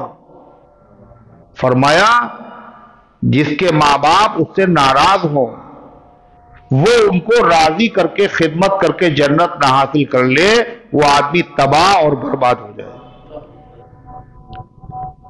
اس سے ماں باپ کے حقوق کی اہمیت معلوم ہوتی ہے۔ کتنی اہمیت ہے پتہ ہے؟ حضور پاک صلی اللہ علیہ وسلم کے پاس ایک صحابی آئے اور کہنے اے اللہ کے رسول وہ ہمارا بھی نام لکھ لیجئے۔ کاہے میں نام کا وقت لگانا ہے اللہ کے راستے، وقت لگانا ہے، وقت نہیں، وقت لگانا مال لگانا نہیں، ہمیں اللہ کے راستے میں جان دینا ہے۔ وقت کی قربانی، مال کی قربانی اللہ کے راستے میں، اور جان کی قربانی سب سے چھوٹی قربانی ہے نا۔ کیا کہہ رہے ہو؟ کون سی؟ جان کی قربانی۔ جہاد کے لیے آئے، حضور میرا نام لکھ لیجئے، میں جہاد پہ جانا چاہتا ہوں۔ آپ نے فرمایا یہ بتاؤ تمہاری ماں اور باپ زندہ ہے؟ موجود ہے؟ ہاں حضور موجود ہے۔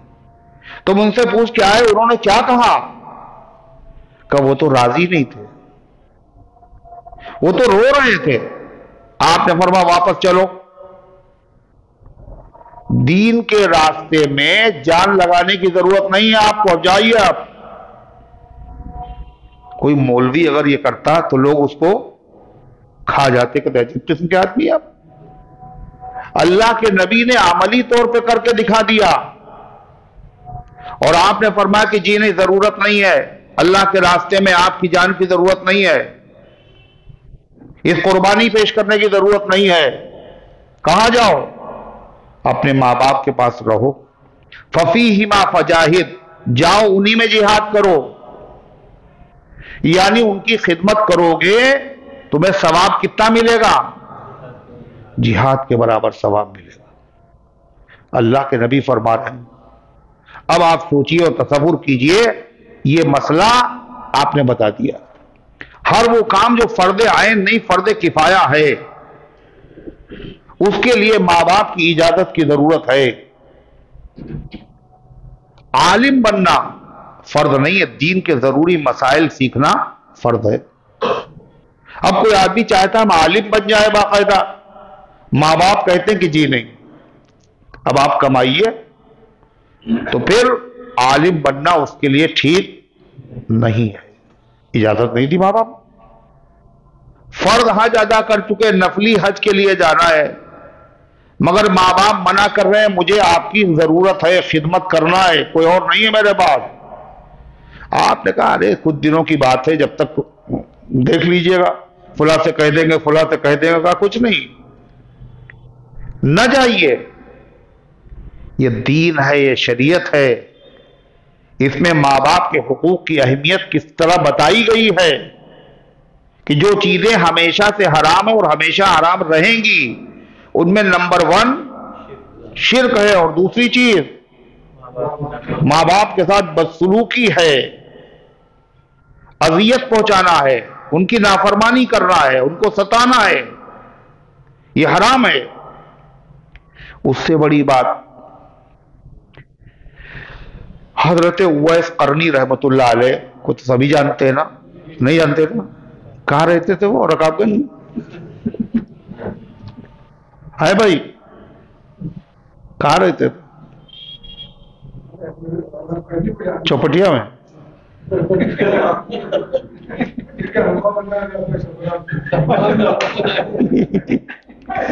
کہہ رہے جن کے نام سے حلوہ بنایا جاتا ہے شکرات میں۔ حضرت اویس قرنی رحمت اللہ علیہ یہ صحابی نہیں ہے، یہ تابعی ہے، بہت بڑے بزرگ، حضور پاک صلی اللہ علیہ وسلم کے زمانے میں تھے مگر حضور کو نہیں دیکھا۔ سمجھ لیجیے آپ، اتنے بڑے آدمی ہیں کہ حضور پاک صلی اللہ علیہ وسلم نے خود ان کی تعریف کی ہے، موجود نہیں ہے، حضور کو دیکھا بھی نہیں ہے، مگر اللہ کے نبی ان کی تعریف کر رہے ہیں صحابہ کے درمیان۔ صرف تعریف نہیں کی بلکہ آپ نے حضرت عمر رضی اللہ عنہ سے فرمایا کہ یہ قرن کا ایک شخص ہے اور اس کے جسم کے اوپر سفید داغ تھے، وہ اچھے ہو گئے، انڈے کے برابر باقی رہ گیا، اس سے ملاقات کرنا، اگر ملاقات ہو جائے تو اپنے لیے مغفرت کی دعا کرانا۔ کس سے کہہ رہے ہیں؟ حضرت عمر سے کہہ رہے ہیں، جن کی نیکیاں آسمان کے ستاروں کے برابر ہیں۔ اور ہے کون؟ حضور کا زمانہ پایا ہے، حضور سے ملنے بھی نہیں آئے، اللہ کے نبی کی زیارت بھی نہیں کی، اور اللہ کے نبی حضرت عمر سے کہہ رہے ہیں ایسا کرنا، اور حضرت عمر نے ایسا کیا، جا کے ملے، ان سے دعا کرائی۔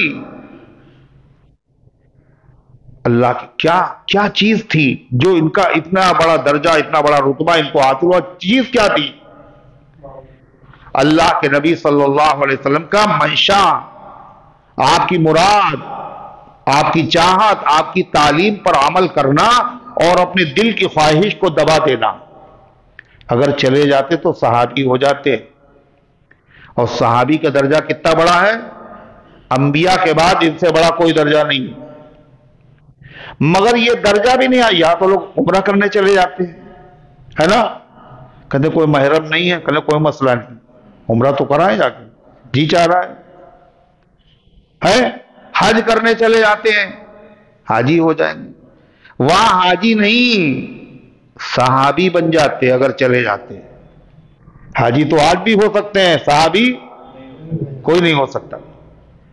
صحابی بن جاتے مگر گئے نہیں۔ کیوں؟ جس کے عاشق ہیں اور جس کا کلمہ پڑھتے ہیں اور جس سے محبت کرتے ہیں، اس کی چاہت یہی ہے کہ اس کو دیکھنے کے لیے ہم نہ جائیں، ماں باپ کی خدمت کریں، ماں کی خدمت کریں۔ اگر ہم دیکھنے چلے جائیں گے تو حضور صلی اللہ علیہ وسلم کیا کریں گے؟ خوش ہو جائیں گے؟ نہیں خوش ہو گیا، ہمارا دل تو ٹھنڈا ہو جائے گا، حضور کو ہم نے دیکھ لیا، مگر اللہ کے نبی خوش نہیں، بلکہ آپ ناراض ہوں گے۔ کیوں؟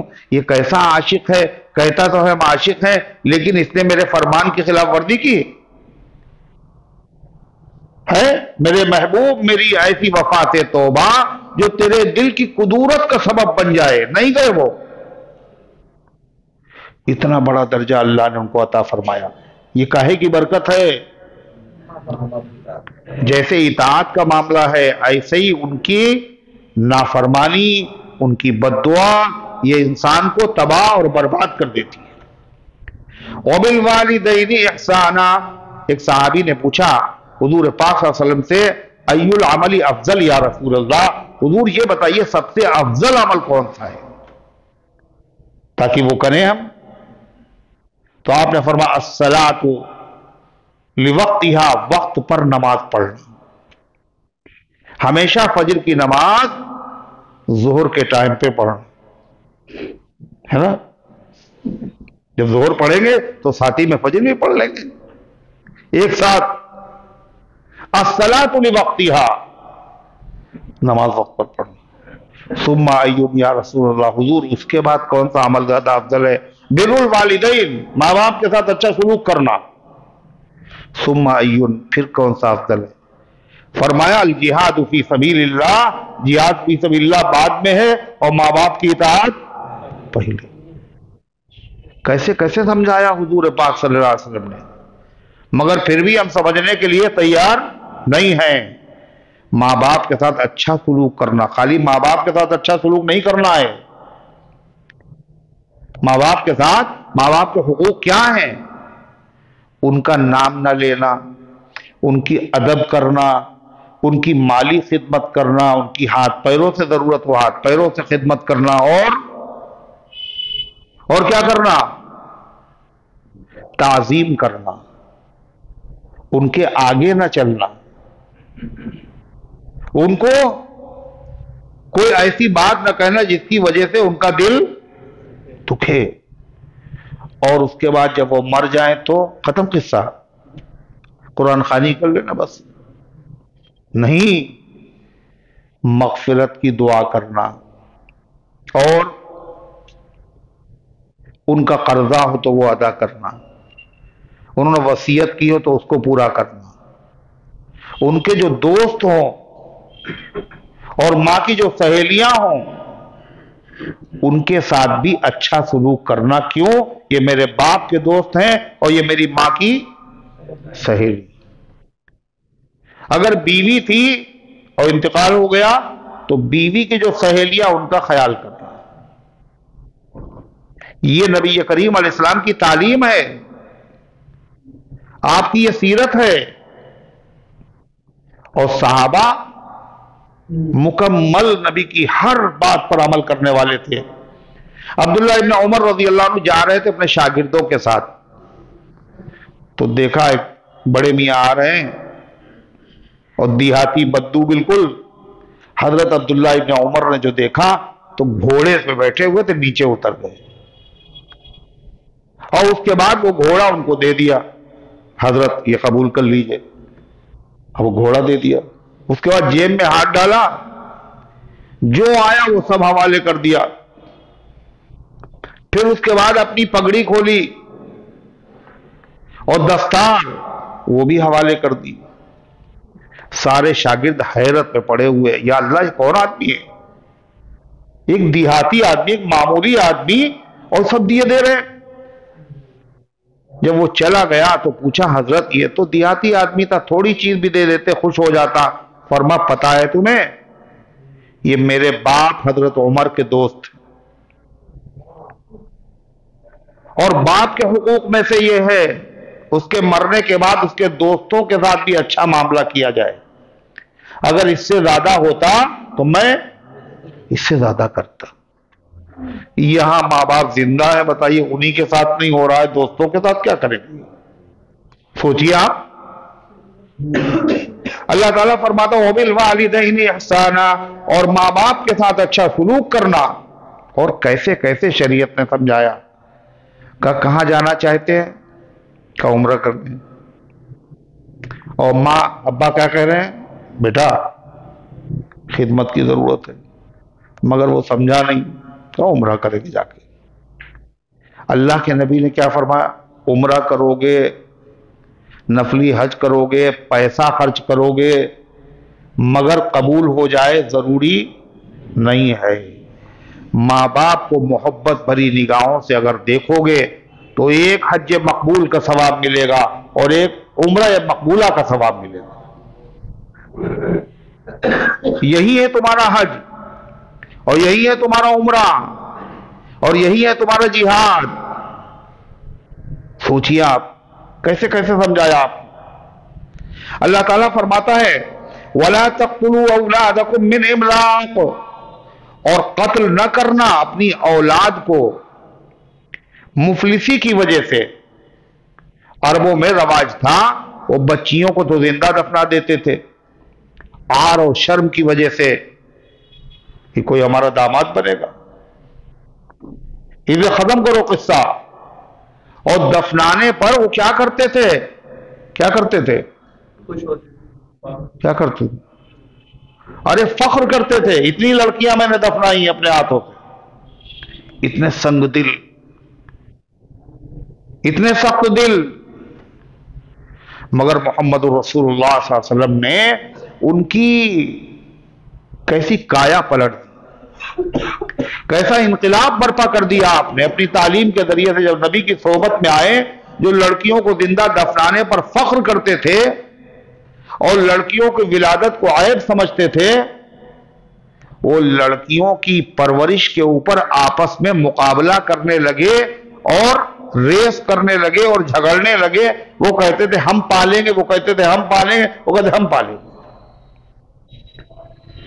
ارے ہے فرق یا نہیں کتنا بڑا. جب مکہ فتح ہوا، عمرہ قضا آپ نے جو عمرہ کیا تھا جس میں روک دیا گیا تھا، دوسرے سال آپ نے اس کی قضا کی. جب آپ واپس ہونے لگے تو حضرت حمزہ رضی اللہ عنہ کی بچی چھوٹی سی تھی، مکے میں تھی. وہ کہے امی یا امی یا امی، اے میرے چچا اے میرے چچا. تو حضرت علی نے لے لیا اور حضرت فاطمہ زہرا کے حوالے کیا. کہا یہ میرے چچا کی بچی ہے، اس کو سنبھالو رکھو. اب صاحب وہ پرورش کے لیے جب خبر ملی تو حضرت علی کے جو بڑے بھائی تھے جعفر، وہ کہنے میں اس کی پرورش کروں گا. کیوں؟ جو علی کا رشتہ تھا وہی حضرت جعفر کا رشتہ تھا، بھائی انہی کے بھائی تھے. حضرت حمزہ چچا تھے کس کے؟ حضور صلی اللہ علیہ وسلم کے چچا تھے، حضرت علی کے بھی تو چچا تھے، حضرت جعفر کے بھی تو چچا تھے، تو ایک ہی رشتہ۔ تو حضرت جعفر کیا کہہ رہے ہیں کہ میں کروں گا پرورش، علی کہہ رہے ہیں کہ میں نے ہاتھ پکڑا ہے، میرے پاس آئی تھی، میں کروں گا پرورش۔ حضرت اسامہ ابن زید یہ بولے کہ میں پرورش کروں گا، آپ لوگ نہیں کریں گے تینوں۔ حضرت علی کہہ رہے ہیں میں پالوں گا، جعفر کہہ رہے ہیں میں پرورش کروں گا، اور تیسرا نام کیا تھا؟ ہاں وہ تو ہو گیا، تیسرا نام بتاؤ۔ جعفر حسین بتا رہے۔ پہلا نام حضرت علی، دوسرا جعفر، تیسرا ہاں یہ تیسرا ہے، میں تیسرا اسامہ بن زید، نہیں الٹا کہہ رہے ہو، ہیں زید ابن اسامہ بھی نہیں، زید ابن حارثہ، اسامہ کے والد حضرت زید ابن حارثہ، جن کو نبی کریم صلی اللہ علیہ وسلم نے اپنا ربیب بنایا تھا، اپنا بیٹا بنایا تھا، جن کو زید ابن محمد کہا جاتا تھا، جن کا اسلام میں بڑا مقام ہے۔ وہ واحد صحابی ہیں جن کا نام قرآن میں آیا ہے، کسی صحابی کا نام قرآن میں نہیں ہے، صرف زید کا نام ہے، وہ حضرت زید۔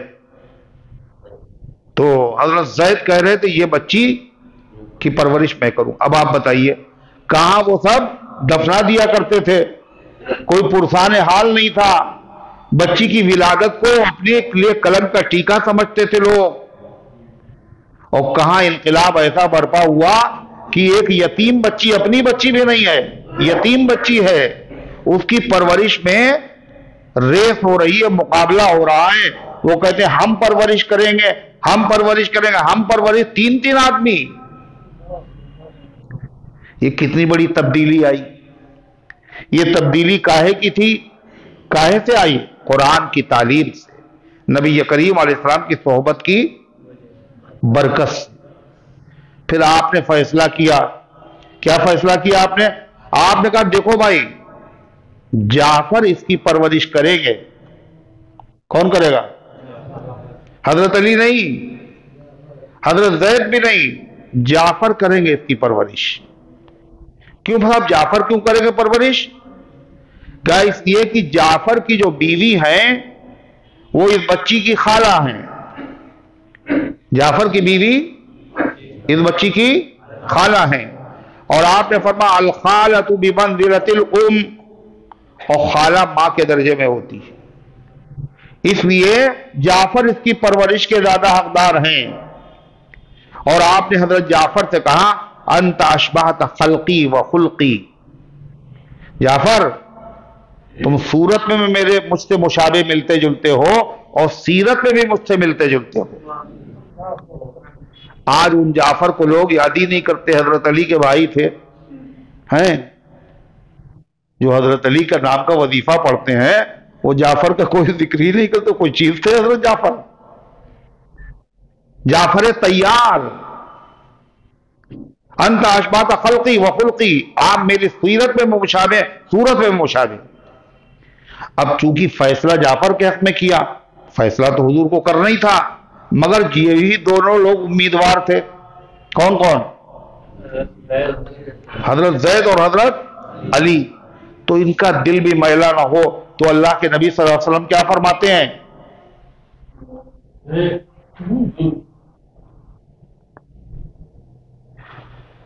حضور پاک صلی اللہ علیہ وسلم فرماتے ہیں علی مجھ سے ہیں اور میں علی سے ہوں، علی کا مجھ سے ایک خاص قسم کا تعلق ہے اور مجھے علی سے ایک خاص قسم کا تعلق ہے۔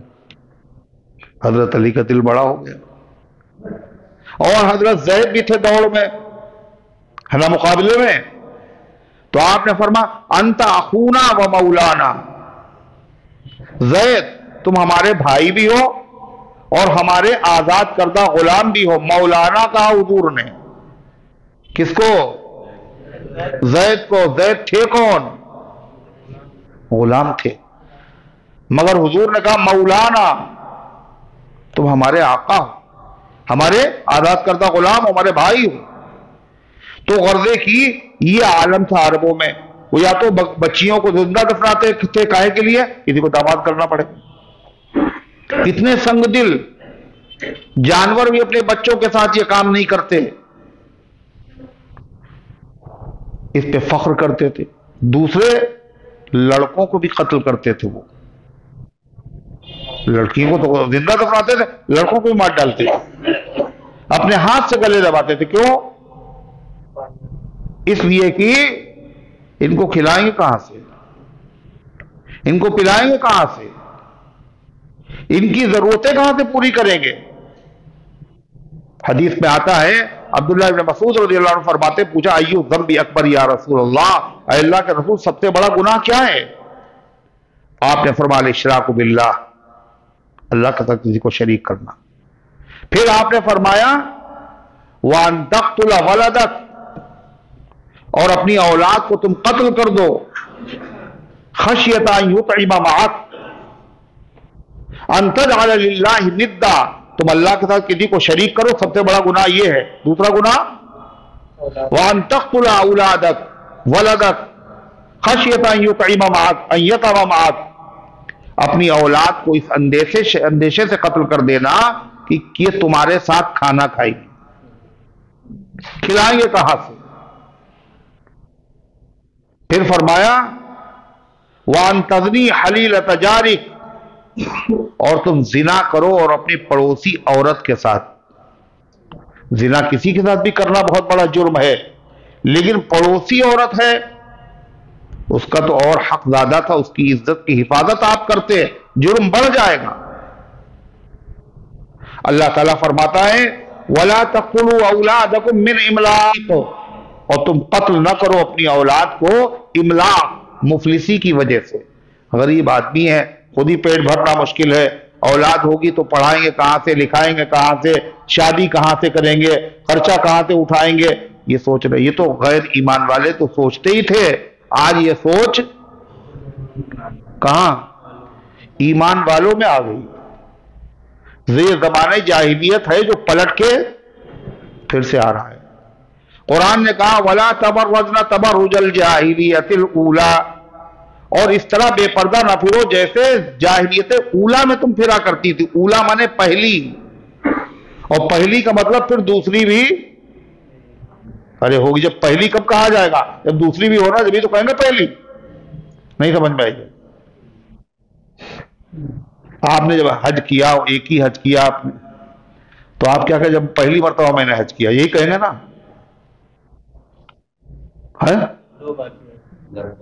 کہیں گے پہلی مرتبہ حج کیا، ایک ہی حج کیا تو کہتے کہ پہلی مرتبہ کیا۔ پہلی کا مطلب یہ ہے کہ آپ دوسری بھی ہے نا؟ تو زمانے جاہلیت اولا کا مطلب یہ ہے کہ پھر سے جاہلیت اخرى بھی آئے گی۔ پہلے زمانے جاہلیت اسلام سے پہلے، مسلمان ہونے کے بعد بھی وہی انداز، وہی سوچ، وہی فکر، وہی اعمال، وہی طریقے لوگ اپنا رہے ہیں۔ اسلامی تعلیمات کو چھوڑ رہے ہیں، وہی سوچ وہی فکر، کھلائیں گے کہاں سے، پلائیں گے کہاں سے؟ اللہ کیا کہہ رہا ہے سنیے، نحن نرزقکم وإیاہم، بڑی فکر ہے ان کو کھلانے کی تمہیں، جیسے لگتا تم خود ہی کھاتے ہو، جیسے لگتا ہے، بولو کیا زبیر؟ جیسے لگتا ہے کہ خود ہی کھاتے ہو، کھلاتے نہیں ہو، جیسے لگتا تم خود ہی کھاتے ہو۔ ارے تم بھی محتاج ہو، تم کو ہم کھلاتے ہیں، اور جو ہم تمہیں کھلاتے ہیں تمہارے مقدر کا ہے، اور جو بچہ آئے گا اس کو بھی ہم ہی کھلائیں گے، اس کا مقدر الگ ہوگا۔ جب دو مقدر بنیں گے تو کھانا جو ہے وہ کم ہو جائے گا۔ سبحان اللہ۔ اور بچہ تو ابھی بچہ ہے، اس کا خرچہ ملے گا کس کو؟ ارے باپ، بچے کے ہاتھ پہ تھوڑی دیا جائے، ماں باپ کے رزق میں آئے گا۔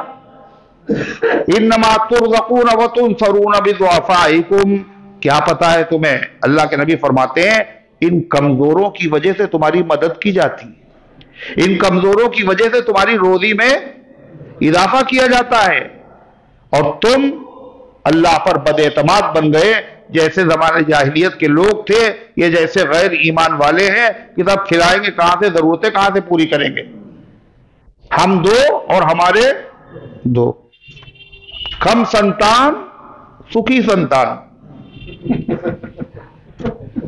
آپ بتائیے، اور قرآن کیا کہہ رہا ہے، اللہ کے نبی کیا کہہ رہا ہے، تزوجوا ودود الولود فإنی اباہی بکم الامم، نکاح کرو کس سے، جہاں محبت بھی زیادہ ہو اور جہاں بچے بھی زیادہ ہوں، میں کل تمہاری کثرت کی وجہ سے فخر کروں گا۔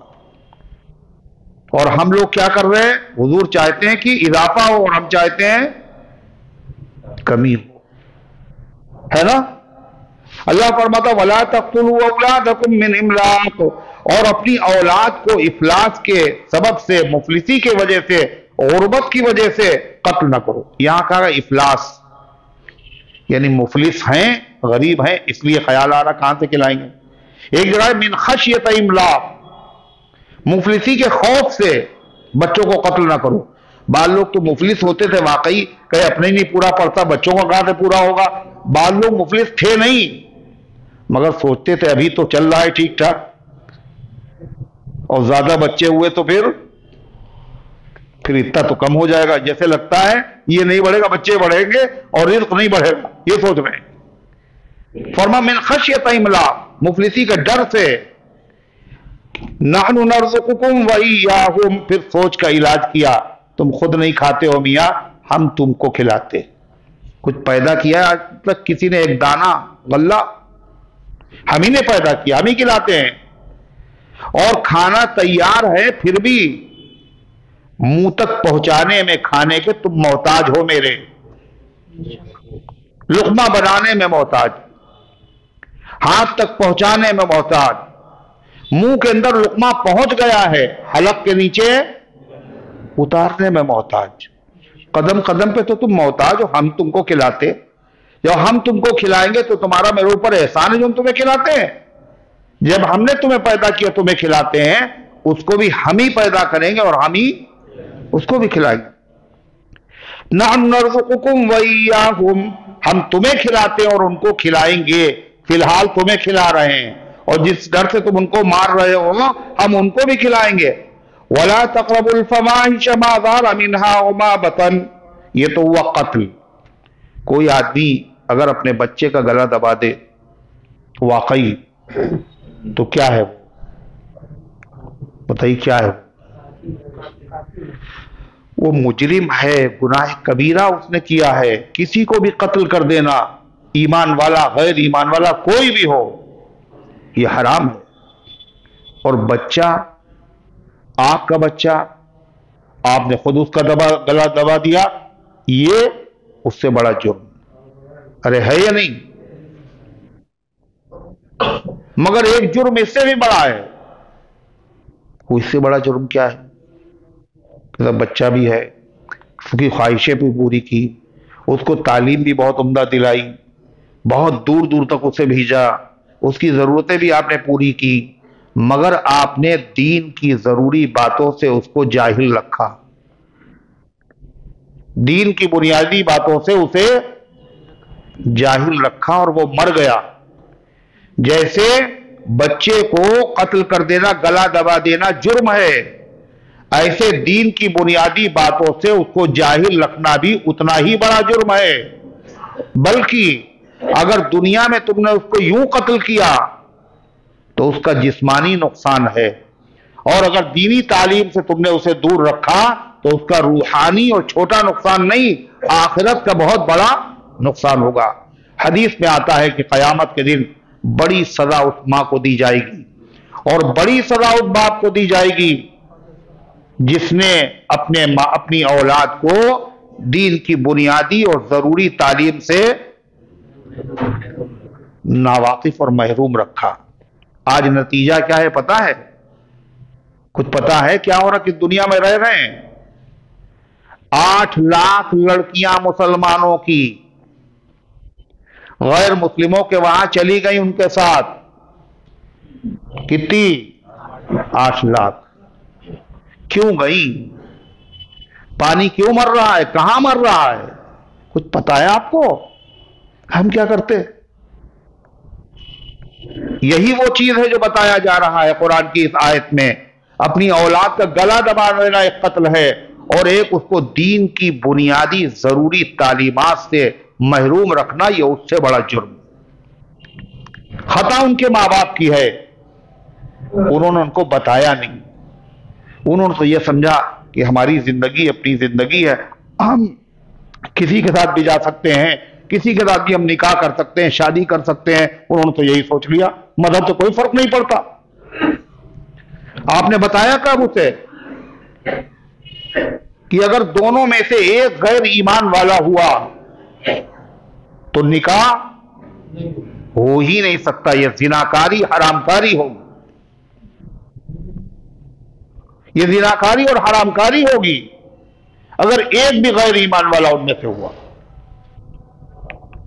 آج یہی ہو رہا ہے، اور اس میں شریک ہے باقاعدہ دعوت میں. اس کے علاوہ کیوں ایسی شادیاں ہوئی؟ کیوں نوبت آئی اس کی؟ بولو، نوبت آئی کیوں آخر؟ کہ اسکول میں پڑھتے تھے، ایک ساتھ جاب کرتی تھی، لڑکا بھی اور لڑکی بھی. شریعت کی خلاف ورزی ہو رہی تھی. جب یہ ہوا کیا ہو گیا؟ کہ محبت ہو گئی.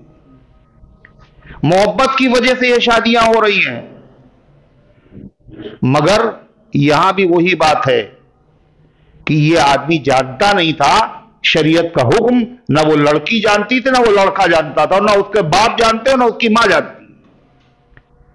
شریعت نے کیا کہا پتہ ہے آپ کو؟ غیر ایمان والوں کے ساتھ مدد کرنا جائز. بیمار ہو دوا دلا دینا، بھوکا ہو کھانا کھلا دینا، اگر وہ کپڑے سے محروم ہو کپڑے پہنا دینا، غیر مسلموں سے اچھے اخلاق سے پیش آنا، غیر مسلموں کو اپنے وہاں دعوت میں بلا کے کھانا کھلا دینا، ان کی عزت کرنا، احترام کرنا، اچھے اخلاق سے ملنا، اور اس کے ساتھ کاروبار کرنا، لین دین کرنا، معاملات کرنا. اسلام میں کسی پہ پابندی نہیں، مگر ایک چیز پہ پابندی لگائی اسلام نے. اس پابندی کا علم بھی نہیں ہے، اسی کا خمیازہ بھگت رہے آج کتنے 8 لاکھ لوگ. اور ایک صاحب تو یہ کہہ رہے تھے اس سے زیادہ ہے مولانا، 8 لاکھ نہیں، اس سے زیادہ ہیں. ایک ایمان والا اگر مرتد ہو جائے، ایمان سے پھر جائے، تو اللہ کے نبی صلی اللہ علیہ وسلم کے لیے اس سے بڑی تکلیف کی کوئی چیز نہیں ہے. ایک غیر ایمان والا اگر ایمان لے آئے اور جہنم کے شعلوں سے بچ جائے، اللہ کے نبی صلی اللہ علیہ وسلم کے لیے اس سے بڑی خوشی کی کوئی چیز نہیں. ہم سنبھال نہیں پائے جو ایمان والے تھے وہ مرتد ہو رہے ہیں، اور ہماری اولادیں. کیوں؟ اس لیے کہ یہ جاہل ہے. جاہل کہا LLB کیے ہوئے آپ جاہل بتا رہے ہیں ان کو؟ ارے وہ ڈاکٹر ہیں، کہ پھر بھی جاہل ہے.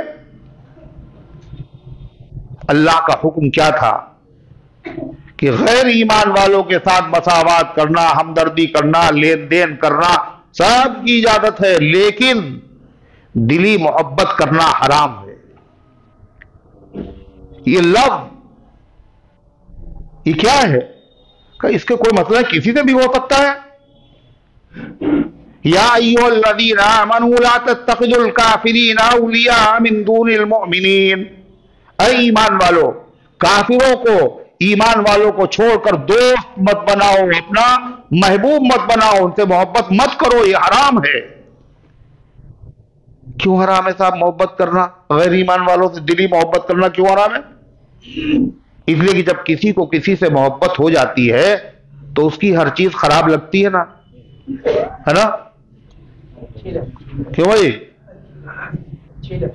ہر چیز خراب لگتی ہے نا، محبوب کی ہر چیز خراب لگتی ہے. ارے بری چیزیں بھی اچھی لگتی ہیں.